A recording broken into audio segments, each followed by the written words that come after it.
បាទជំរាបសួរពុកម៉ែបងប្អូនបាទសុខសប្បាយជាទេបាទខែថ្មីហើយថ្ងៃនេះគឺថ្ងៃទី1ខែមេសាឆ្នាំ2025ហើយពុកម៉ែបងប្អូនបាទយើងឈិតចូលឆ្នាំថ្មីហើយបាទចឹងសង្ឃឹមថាពុកម៉ែបងប្អូនបាទសុខសប្បាយបាទជួបជុំគ្រួសារក្នុងឱកាសចូលឆ្នាំថ្មីនេះបាទហើយសម្រាប់ខ្ញុំគឺក៏ជាសម្រាប់ការងារដែរថាជិតបានមកនៅចំការហើយបាទចំការនេះគឺស្វ័យយន្ទីរបស់ខ្ញុំរៀងស្បើយហើយវគ្គ1បាទវគ្គ1នេះរៀងស្បើយយើងបេះអស់ខ្លះហើយដូចជាមិនសូវជាបានច្រើនអីប្រហែលនេះបានត្រឹម400-500គីឡូទេពុកម៉ែបងប្អូនបាទចការយើងមកហាត់ចិត្ត2ហាត់ណាបាទអត់ដូចជាការធំទេវគ្គ1ហ្នឹងគឺយើងបេះហើយចិត្តអស់ហើយបាទអញ្ចឹងនៅសល់ទុំមួយមកម៉ែបងប្អូនបាទអញ្ចឹងវគ្គ2បាទវគ្គ2នេះកំពុងតែចេញផ្កាមកចេញក្តឹបមកបាទបណ្ដើទៀតហើយបាទហើយវគ្គ2នេះគឺយើងសង្ឃឹមច្រើនជាងវគ្គ1បាទដោយសារតែវានៅផ្កាច្រើនហើយនឹងក្តឹបចេញមកប្រងទៀតបាទអញ្ចឹងវគ្គ2ហ្នឹងគឺវាចេញក្តឹបមកបណ្ដើខ្លះទៀតបាទដូចបងប្អូនឃើញហើយបាទចេញមកហើយក៏តែប៉ុណ្្នឹងឯងបាទមួយបាទពី3ហ្នឹងឯងអត់ច្រើនទេបាទហើយនៅទុំខ្លះនៅផ្លែវគ្គ1ខ្លះកំពុងទុំបណ្ដើយើងបេះបានក្រិនដែរបាទហើយវគ្គ2នេះយើងសង្កេតមើលដូចជាហានិភ័យជាងវគ្គ1ពុកម៉ែបងប្អូនដោយសារតែក្តឹបវាខ្លះបាទអាចស្វិតទៅវិញហើយក្រៀមខ្មៅអញ្ចឹងណាបាទហើយបើវានៅល្អអញ្ចឹងគឺអត់បញ្ហាទេបានធំប៉ុណ្ណឹងហើយតែយើងក៏សង្កេតឃើញដែរបាទពេលខ្លះធំប៉ុណ្ណឹងហើយក៏វានៅស្វិតទៅវិញដែរបាទវាអាចបង្កឡើងដោយសើមប្រៃក៏ដូចជាសត្វវាតិចទៅកើវាអញ្ចឹងណាវគ្គ2នេះគឺហានិភ័យច្រើនតែខ្ញុំសង្កេតមើលបាទបន្តិចទៀតខ្ញុំនឹងបង្ហាញតែវាស្វិតមិនណាបងប្អូនបាទដោយសារតែវារៀងបាទអាកាសធាតុប្រែប្រួលអញ្ចឹងណាបាទហើយដូចបងប្អូនឃើញស្រាប់ហើយបាទមានចៃមានអីចឹងបាទអានេះគឺចៃនឹងគឺជាកត្តាមួយបំផ្លាញស្វ័យយន្ទីយើងដែរបាទហើយនេះវិញគឺអ្វីដែលខ្ញុំបានលើកឡើងបាញ់មិញបាទដូចបងប្អូនឃើញស្រាប់ហើយវាស្វិតទៅវិញចឹងណាបាទចឹងបញ្ហាប្រឈមវគ្គ2នេះគឺដែលខ្ញុំបានជួបគឺស្វិតចឹងម្ដងបាទដូចបងប្អូនឃើញស្រាប់ហើយគឺស្វិតខ្មៅចឹងណាបាទប៉ុន្តែខ្ញុំទើបនឹងបាញ់ថ្នាំឯងបាទខ្ញុំទើបបាញ់ថ្នាំបានណាជា2ថ្ងៃហ្នឹងឯងបាទខ្ញុំបាញ់កាលថ្ងៃអាទិត្យបាញ់ការពារស្វិតអញ្ចឹងអានេះវាស្វិតមុនខ្ញុំបាញ់ថ្នាំឥឡូវយើងសង្កេតមើលបន្ទាប់យើងបាញ់ថ្នាំហើយតើវាមានស្វិតទៀតអត់បាទចាំមើលបានមកទឹកចាំយើងសង្កេតមើលណាបាទនឹងនៅផ្លែវគ្គ1នៅផ្លែក្រិននៅយើងអាចបេះបានលក់បានដោះស្រាយជីវភាពប្រចាំថ្ងៃខ្លះបាទគឺយើងអាចបេះបានមួយថ្ងៃ10-20គីឡូទេបាទបងប្អូនបាទអាចដោះស្រាយបានហើយ1គីឡូដូចជា5,500ខ្ញុំលក់ចុងក្រោយ5,500បាទរស់ដែរបាទនៅរស់ហើយ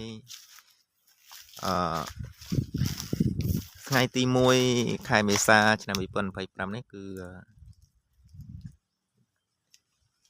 ឮដំណឹងថាគេផ្អាកទិញបាទប៉ុន្តែឈ្មួញកណ្ដាលក៏នៅទិញមិនដែរក៏ឲ្យតម្លៃថោកបាទគាត់ដូចជាឲ្យតែ5,000ទេបាទតាមខ្ញុំស៊ូព្រឹកមិញបាទតាមខ្ញុំស៊ូព្រឹកមិញណាឲ្យតែ5,000បាទគេផ្អាកទិញប្រហែលជាចិត្តចូលឆ្នាំអញ្ចឹងគេខ្លាចនាំចេញទៅអត់ទឿនអញ្ចឹងទុកទៅអាចខាតគេអញ្ចឹងគេអាចផ្អាកទិញបាទនេះបងប្អូនឃើញស្រាប់ហើយអានេះកត្តាអាកាសធាតុបាទបងប្អូនបាទខ្យល់កន្ត្រាក់បាទខ្យល់ខ្លាំងកាលពីពេលកណ្ដាលខែ3ហ្នឹងបាទគឺស្វែងទីខ្ញុំបានលលំអស់មកដើមហ្នឹងបាទហើយ đang thả lực mà rồi thế bạn này đập màu cái ska đấy bạn bàn tay về riêng on tích ở xa tại vì là lùm bạn chẳng đang thả lực mà rồi thế bạn mang phone mà hai chị dừng từ rồi trạ tiền tiền làm bây tầm rong đào mía vinh bạn cho mưa bao play thì sân trạ mà rung đây rung ấy tới nhưng ở cái lực ở phòng từ bạn chẳng anh ấy ta này có việc đợi xa tại dương tay mẹ việc nơi trơn bạn biết ngon kháng lời kháng bị có việc lùm chẳng bạn chẳng chôm trơn anh nè thôi cho cá pha dần tí bạn chẳng miên cho cá khác cứ lùm trơn tạm nhom sú nè bạn cất lùm trơn đây của nhom lùm tạm đau mấy thế bạn hay chẳng cho mơ chăm dương rô pi liền làm bề lực vì ta thì bạn việc pi này dân sự kết khơi ca viên ở sau trơn của mình bốn và ca sau trơn bàn tay vì hà này phơi cứ đôi nhóm pรับmình anh svật bạn đôi giờ nó cái việc không trăng tranh mà chẳng mình cũng thấy svật mà đây chẳng nên về svật chẳng cái chụp bánh hà mùi đại dương trơ đỏ sài đấy svật mà bốn bạn svật từ bên chẳng nó tranh máu cứ svật từ bên chẳng rồi tranh máu svật mà việc pi đứng cứ ca trao nói đọc về tranh máu trao nhưng việc môi bàn tay bánh hà bạch hôm cứ này đấy bạn svật từ bên trong ó mang bốn bạn tranh màu chẳng mà nó sao mùi và sao mùi mà lại toàn khác của vì ăn ơi đây toàn khác cứ sừng tao ở tầm đoàn bạn chẳng ca nơi tràn hay cái đập cổ màu hồ hài này bình té và sượt từ bình là bạn chẳng là đi dân tờ đỏ sài tên pê lia và chẳng mơ mà sắp đa tít là lật phò lại những bạn bánh nắm ta vì ai đỏ sài bánh ha sượt bạn ọt ọt ban tế dừng rôm đỏ sài xây tít bạn rồi năm nay này dừng đã từ có mọi việc nơi ta sượt chẳng na bạn bọn khơi sao ấy cứ ca với nó sao tràn ca mà thế ca nó sao tràn ngày thì mùi khai buồn cho nên bị phần phải pram hơi mình tại ca với nó tràn buồn trên cái đập mà hô hai bạn cướp chấm cá bạn chấm cá nó có không bị pi đằng ấy bạn với đây cuột bánh hạp chóm cứ xuất cái đập từ bên đằng ấy bạn nó play nơi việc muối cứ một play nơi mùi mùi đấy bạn cứ dùng với tụm đằng bè đằng cả ngày ăn tết đằng ấy anh em muốn đằng đòn bóng thư ca của lịch đợt lên mà chấm cá bạn mượn tia tục nơi tia sân lại xài nhung lục của một pháo hoa chân tì ở ban phơi video tia tông tức năng mượn tia chun bóng ôn tia tê bạn phải chỉ tụm lên thì chọn thọt vinh bạn lời một đào lên trong ca sân bạn hay nâng kết mơ bị bánh hà việc bánh hà của đại về trơ bạch chôm bạn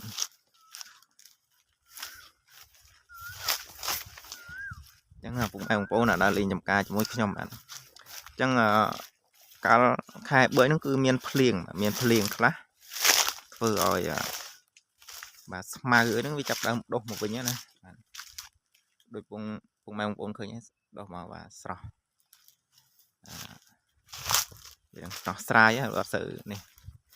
tai thoa chân tí vì bờ riêng riêng lọ từ nhé ọt mình phlieng ọt mình ấy về lọ từ nhỉ cái đập bìa hay là ca bìa tai bờ thảm miền phlieng tum rồi những cứ ở sơ miền sục phép lọ thì xoay chân tí mà lọ là mai hàng trom rồi cái là miền phlieng này bạn cũng thơm mấy thế mua dân men chỉ nè chụp niên nhà hàng đắm phải chân tí đồng phóng nằm mà chết là tình bánh cái